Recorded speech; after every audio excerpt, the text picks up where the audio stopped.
Hello, welcome to adrenaline. ഇന്ന് നമ്മൾ നോക്കാൻ പോകുന്നത് ബയോകെമിസ്ട്രിയിലെ ഗ്ലൂക്കോസ് മെറ്റബോളിസം എന്ന് പറഞ്ഞ ടോപ്പിക്കാണ്. ഈ ടോപ്പിക്കിൽ തന്നെ വരുന്ന സബ് ഹെഡിങ്സ് എന്ന് പറഞ്ഞാൽ ഗ്ലൈക്കോളിസിസ്, പിന്നെ മെറ്റബോളിക് ഫേറ്റ് ഓഫ് പൈറുവേറ്റ്, പിന്നെ ഗ്ലൈക്കോളിസിസിൽ തന്നെ വരുന്ന Cori cycle or lactic acid സൈക്കിളാണ്. അപ്പോൾ നമുക്ക് ടോപ്പിക്കിലേക്ക് കടക്കാം. ആദ്യം തന്നെ glycolysis, otherwise called Embden Meyerhof pathway. ഈ ഗ്ലൈക്കോളിസിസ് വഴി ഗ്ലൂക്കോസ് 6 കാർബൺ കോമ്പൗണ്ട് ആയിട്ടുള്ള ഗ്ലൂക്കോസിനെ 3 കാർബൺ കോമ്പൗണ്ട് ആയിട്ടുള്ള പൈറുവേറ്റ് അല്ലെങ്കിൽ ലാക്റ്റേറ്റ് ആയിട്ട് കൺവേർട്ട് ചെയ്യുന്ന പ്രോസസ്സാണ്. ഓക്കെ, എയറോബിക് കണ്ടീഷനിലാണെങ്കിൽ ഗ്ലൂക്കോസ് കൺവേർട്ട് ചെയ്യുന്നത് പൈറുവേറ്റ് ആയിട്ടും, എനേറോബിക് കണ്ടീഷനിലാണെങ്കിൽ ഗ്ലൂക്കോസ് ലാക്റ്റേറ്റ് ആയിട്ടുമാണ് കൺവേർട്ട് ചെയ്യുന്നത്. ഓക്കെ, ഈ ഗ്ലൈക്കോളിസിസ് നടക്കുന്ന സൈറ്റ് എന്ന് പറഞ്ഞാൽ സൈറ്റോപ്ലാസം ഓഫ് ഓൾ സെൽസ് ആണ്. എല്ലാ സെൽസിൻ്റെയും സൈറ്റോപ്ലാസത്തിൽ വെച്ചിട്ടാണ് ഗ്ലൈക്കോളിസിസ് നടക്കുന്നത്. ഇനി ഇതിൻ്റെ സിഗ്നിഫിക്കൻസിലേക്ക് കടന്നാൽ ഇത് എല്ലാ സെൽസിലും, ബോഡിയിലെ എല്ലാ സെൽസിലും തന്നെ ഗ്ലൈക്കോളിസിസ് നടക്കുന്നുണ്ട്. എല്ലാ സെൽസിലും നടക്കുന്ന ഒരു പാത്വയാണ് ഗ്ലൈക്കോളിസിസ് എന്ന് പറയുന്നത്. അതുപോലെ തന്നെ എറിത്രോസൈറ്റിലെ ഓൺലി സോഴ്സ് ഓഫ് എനർജി എന്ന് പറഞ്ഞാൽ ഗ്ലൈക്കോളിസ് ആണ്. അതായത് ഗ്ലൈക്കോളിസിസ് വഴി ATP സിന്തസൈസ് ചെയ്യുന്നുണ്ട്. അതുകൊണ്ട് തന്നെ എറിത്രോസൈറ്റിലെ ഓൺലി സോഴ്സ് ഓഫ് എനർജി എന്ന് പറയുന്നത് ഗ്ലൈക്കോളിസിസ് ആണ്. അതുപോലെ തന്നെ എനേറോബിക് ഗ്ലൈക്കോളിസിസ് എന്ന് പറഞ്ഞാൽ major source of energy for മസിൽസിൻ്റെ major source of energy anaerobic glycolysis വഴിയാണ് കിട്ടുന്നത്. പിന്നെ അതുപോലെ തന്നെ it is a preliminary step before complete oxidation of glucose. ഗ്ലൂക്കോസിൻ്റെ കംപ്ലീറ്റ് ഓക്സിഡേഷന് മുന്നേ ഉള്ള ഒരു പ്രിലിമിനറി സ്റ്റെപ്പാണ് ഗ്ലൈക്കോളിസിസ് എന്ന് പറയുന്നത്. അപ്പം നമ്മൾ പറഞ്ഞു ഗ്ലൈക്കോളിസിസ് നടക്കുന്നത് സെൽസിൻ്റെ സൈറ്റോപ്ലാസത്തിൽ വെച്ചിട്ടാണ്. അപ്പം ഗ്ലൂക്കോസ് ആദ്യം സെൽസിലേക്ക് എൻ്റർ ചെയ്യണം. അപ്പോൾ glucose enter into the cells എങ്ങനെയാണെന്ന് നോക്കാം. അതായത് GLUT4 വഴിയാണ് മസിൽ സെൽസിലേക്കും അഡിപ്പോസൈറ്റ്സിലേക്കും ഗ്ലൂക്കോസ് എൻ്റർ ചെയ്യുന്നത്. ഇതെന്ന് പറഞ്ഞാൽ അണ്ടർ ദ ഇൻഫ്ലുവൻസ് ഓഫ് ഇൻസുലിൻ്റെ ഇൻഫ്ലുവൻസിലാണ് ഇത് നടക്കുന്നത്. ഇനി ലിവർ സെൽസിലേക്ക് ഗ്ലൂക്കോസ് എൻ്റർ ചെയ്യുന്നത് GLUT2 വഴിയാണ്. ഇതെന്ന് പറഞ്ഞാൽ ഇൻസുലിൻ്റെ ഇൻഫ്ലുവൻസിലൊന്നുമല്ല നടക്കുന്നത്. അപ്പോൾ GLUT4 വഴി മസിൽ സെൽസിലേക്കും അഡിപ്പോസൈറ്റ്സിലേക്കും ഗ്ലൂക്കോസ് എൻ്റർ ചെയ്യുന്നു. GLUT2 വഴി ലിവർ സെൽസിലേക്ക് ഗ്ലൂക്കോസ് എൻ്റർ ചെയ്യുന്നു. ഇന്ന് നമ്മൾ പറയാൻ പോകുന്നത് മെയിനായിട്ട് ഗ്ലൈക്കോളിസിസിൻ്റെ പാത്വയാണ്. ഇതിൽ നമ്മൾ ഒരു 10 സ്റ്റെപ്പായിട്ടാണ് നമ്മളിത് പഠിക്കാൻ പോകുന്നത് കേട്ടോ. ഓക്കെ, അപ്പോൾ ആദ്യം തന്നെ എന്ന് പറഞ്ഞാൽ ഗ്ലൂക്കോസ് എന്ന് പറയുന്നത് ഗ്ലൂക്കോസ് 6 ഫോസ്ഫേറ്റ് ആയിട്ട് കൺവേർട്ട് ചെയ്യുന്നത്. ഓക്കെ, അപ്പോൾ ഒരു ഫോസ്ഫേറ്റ് ഗ്രൂപ്പ് ആഡ് ചെയ്യുകയാണ് ചെയ്യുന്നത്. അപ്പോൾ ഒരു ATP കൺസ്യൂം ചെയ്യുന്നുണ്ട് in the presence of enzyme hexokinase. അത് നിങ്ങൾക്ക് ഈ പാത്വേ കണ്ടാൽ മനസ്സിലാവും. ഓക്കെ, സെക്കൻഡ് സ്റ്റെപ്പ് എന്ന് പറഞ്ഞാൽ ഈ ഗ്ലൂക്കോസ് 6 ഫോസ്ഫേറ്റ് ഫ്രക്ടോസ് 6 ഫോസ്ഫേറ്റ് ആയിട്ട് മാറുന്നു. അതായത് ഐസോമറൈസേഷൻ ആണ് നടക്കുന്നത്. ഓക്കെ, അപ്പോൾ ഐസോമറൈസ് എന്ന് പറഞ്ഞാൽ എൻസൈമിൻ്റെ പ്രസൻസിലാണ് നടക്കുന്നത്. ഇനി അടുത്ത് ഫ്രക്ടോസ് 6 ഫോസ്ഫേറ്റ് ഫ്രക്ടോസ് 1,6 ബിസ്ഫോസ്ഫേറ്റ് ആയിട്ട് കൺവേർട്ട് ചെയ്യുന്നു. ഒരു ഫോസ്ഫേറ്റ് ഗ്രൂപ്പിനെയും കൂടി ആഡ് ചെയ്യുന്നു. അപ്പം ഒരു ATP കൺസ്യൂം ചെയ്തിട്ട് ഫോസ്ഫോ ഫ്രക്ടോകൈനേസ് എന്ന എൻസൈമിൻ്റെ പ്രസൻസിലാണ് ഫ്രക്ടോസ് 1,6 ബിസ്ഫോസ്ഫേറ്റ് ആയിട്ട് മാറുന്നത്. ഈ ഫ്രക്ടോസ് 1,6 ബിസ്ഫോസ്ഫേറ്റ് ആണ് പിന്നീട് ഗ്ലിസറാൾഡിഹൈഡ് 3 ഫോസ്ഫേറ്റും അതുപോലെ തന്നെ dihydroxy acetone phosphate that is DHAP ഇങ്ങനെ 2 കോമ്പൗണ്ടായിട്ടാണ് സ്പ്ലിറ്റ് ചെയ്യുന്നത് in the presence of enzyme aldolase. ഈ 2 കോമ്പൗണ്ട് ഗ്ലിസറാൾഡിഹൈഡ് 3 ഫോസ്ഫേറ്റും DHAPയും അങ്ങോട്ടും ഇങ്ങോട്ടും ഐസോമറൈസേഷൻ നടന്നിട്ട് അങ്ങോട്ടും ഇങ്ങോട്ടും കൺവേർട്ട് ചെയ്യാം. അത് ഐസോമറൈസ് തന്നെ എൻസൈമിൻ്റെ പ്രസൻസിലും നടക്കാം. ഇത്രയാണ് ഇതിൻ്റെ 4 സ്റ്റെപ്സ് എന്ന് പറയുന്നത്. ഇനി എന്ന് പറഞ്ഞാൽ ഈ ഗ്ലിസറാൾഡിഹൈഡ് 3 ഫോസ്ഫേറ്റിൽ നടക്കുന്ന അതേ റിയാക്ഷൻസ് തന്നെ DHAPക്കും കൂടെ നടക്കുന്നുണ്ട് കേട്ടോ. അപ്പോൾ നമുക്ക് ഏതെങ്കിലും ഒന്നിനെ വെച്ചിട്ട് പറയാം. അപ്പം glyceraldehyde 3 phosphate is converted into one three bisphosphoglycerate. Okay, one three bisphosphoglycerate. Okay, അവിടെ ഗ്ലിസറാൾഡിഹൈഡ് 3 ഫോസ്ഫേറ്റ് ഡീഹൈഡ്രോജനേസ് എന്ന് പറഞ്ഞാൽ എൻസൈമിൻ്റെ പ്രസൻസിലാണ് നടക്കുന്നത്. ആ ഒരു കെമിക്കൽ റിയാക്ഷൻ്റെ സമയത്ത് NAD is converted to NADH2. Okay, അടുത്ത സ്റ്റെപ്പ് എന്ന് പറഞ്ഞാൽ one three bisphosphoglycerate is converted to three phosphoglyceraldehyde. Okay, അവിടെ നടക്കുന്ന എൻസൈം എന്ന് പറഞ്ഞാൽ അതായത് ഈ 1,3-ബിസ്ഫോസ്ഫോഗ്ലിസറേറ്റ് ആണല്ലോ കൺവേർട്ട് ചെയ്യുന്നത്. അപ്പോൾ 1,3-ബിസ്ഫോസ്ഫോഗ്ലിസറേറ്റ് കൈനേസ് എന്ന് പറഞ്ഞാൽ എൻസൈമിൻ്റെ പ്രസൻസിൽ അവിടെ ഒരു ATP ആയിട്ട് മാറുന്നുണ്ട്. അതായത് ഒരു ഫോസ്ഫേറ്റ് ഗ്രൂപ്പ് ADPയിലേക്ക് ആഡ് ചെയ്തിട്ട് ATP ആയിട്ട് മാറുന്നുണ്ട്.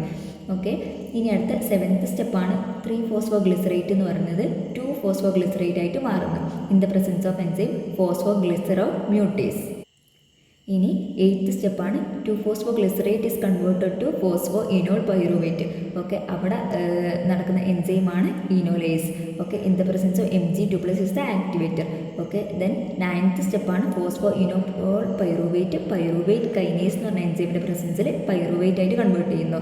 ഓക്കെ, അവിടെ ഒരു ADP ATP ആയിട്ട് കൺവേർട്ട് ചെയ്യുന്നുണ്ട്. ഓക്കെ, ഇനി അനേറോബിക് കണ്ടീഷൻ ആണെങ്കിൽ അണ്ടർ ദ അനേറോബിക് കണ്ടീഷൻ ആണെങ്കിൽ പൈറുവേറ്റ് ലാക്റ്റേറ്റ് ആയിട്ട് മാറുന്നു. അത് ലാക്റ്റിക് ഡീഹൈഡ്രോജനേസ് എന്ന എൻസൈമിൻ്റെ പ്രസൻസിലാണ് നടക്കുന്നത്. ഇത്രയാണ് 10 സ്റ്റെപ്പ് ഓഫ് ഗ്ലൈക്കോളിസിസ് എന്ന് പറയുന്നത്. ഓക്കെ, ഈ ഗ്ലിസറാൾഡിഹൈഡ് 3 ഫോസ്ഫേറ്റ് എന്ന് പറഞ്ഞാൽ ഇതേ റിയാക്ഷൻസ് തന്നെ ഈ ഡൈഹൈഡ്രോക്സി അസറ്റോൺ ഫോസ്ഫേറ്റിനും നടക്കാം. ഓക്കെ, ഇതിൽ 8th സ്റ്റെപ്പിൽ വരുന്ന എൻസൈമാണ് ഇനോലേസ്. ഈ ഇനോലേസ് എന്ന് പറഞ്ഞ എൻസൈമിനെ ഫ്ലൂറൈഡിനെ ഇറിവേഴ്സിബിളി ഇൻഹിബിറ്റ് ചെയ്യാൻ പറ്റും.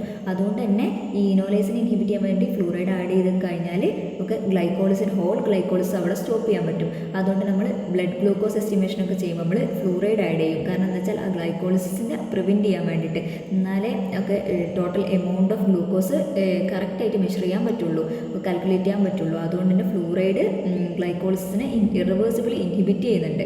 ഓക്കെ, ഇനി അനോറോബിക് കണ്ടീഷൻ ആണെങ്കിൽ pyruvate is reduced to lactate by lactate dehydrogenase.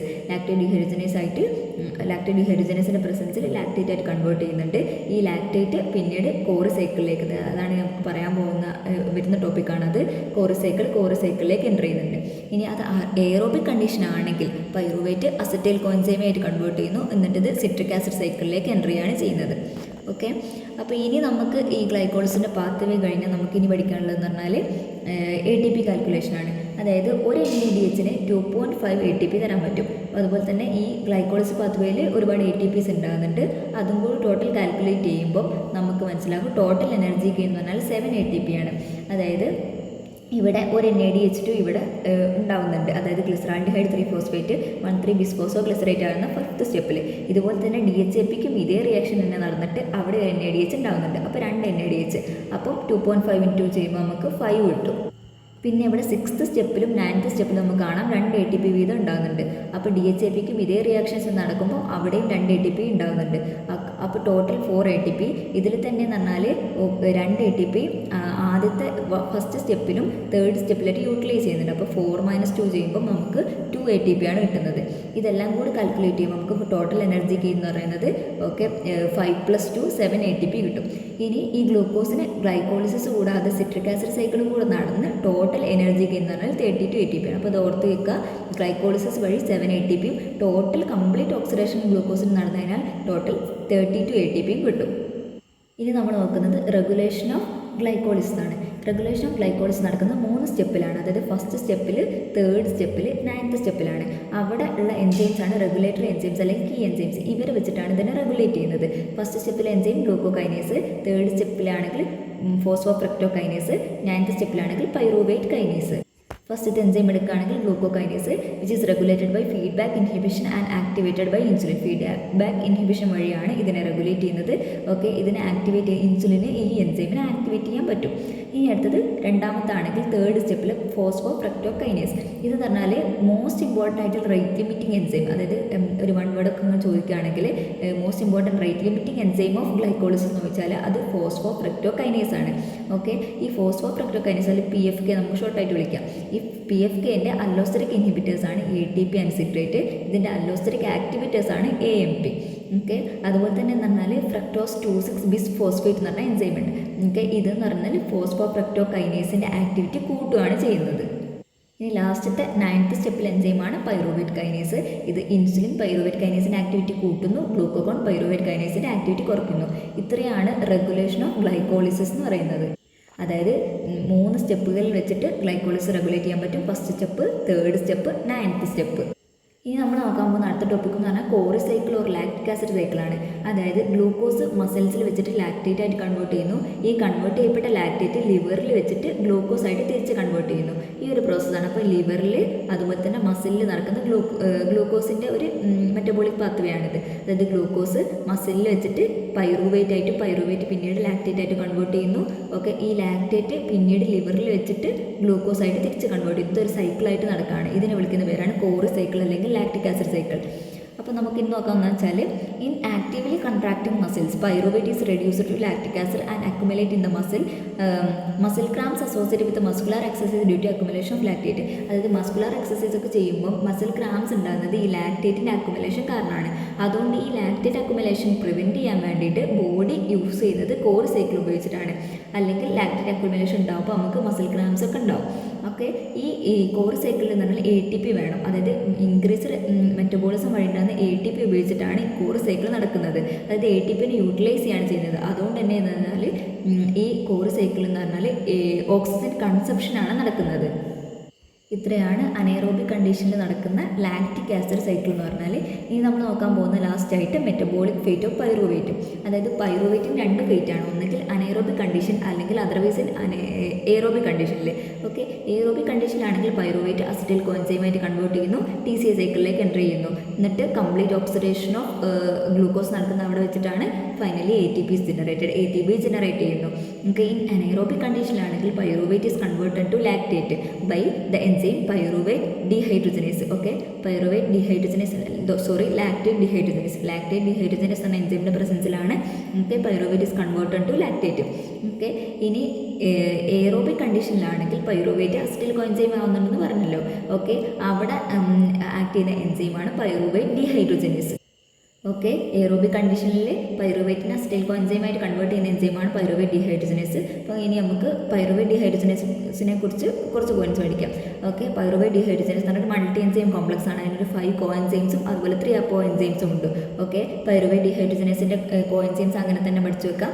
ഒന്ന് thiamine pyrophosphate TPP, co enzyme A, അതുപോലെ FAD, NAD+, ലിപ്പോമൈഡ്. ഇങ്ങനെ 5 കോ എൻസൈമുകളുള്ള ഒരു എൻസൈമാണ് പൈറുവേറ്റ് ഡീഹൈഡ്രോജനേസ് എന്ന് പറഞ്ഞാൽ. ഇത് എയറോബിക് കണ്ടീഷനിൽ പൈറുവേറ്റിനെ അസറ്റൈൽ കോഎൻസൈമായിട്ട് കൺവേർട്ട് ചെയ്യുന്നു. അപ്പോൾ ഇന്ന് നമ്മൾ നോക്കിയ ടോപ്പിക്ക് ഗ്ലൈക്കോളിസിസ്. ഷോർട്ട് എസ്സേ ആയിട്ടും എസ്സേ ആയിട്ടൊക്കെ ചോദിക്കാവുന്നൊരു ടോപ്പിക്കാണ് ഗ്ലൈക്കോളിസിസ്. അതിൽ തന്നെ വരുന്ന കോറി സൈക്കിൾ അല്ലെങ്കിൽ ലാക്റ്റിക് ആസിഡ് സൈക്കിൾ, അതങ്ങനെ തന്നെ ലിവറിൽ മസിലിൽ എന്തൊക്കെ റിയാക്ഷൻസ് ആണ് നടക്കുന്നത് അങ്ങനെ തന്നെ വരച്ച് വെക്കണം.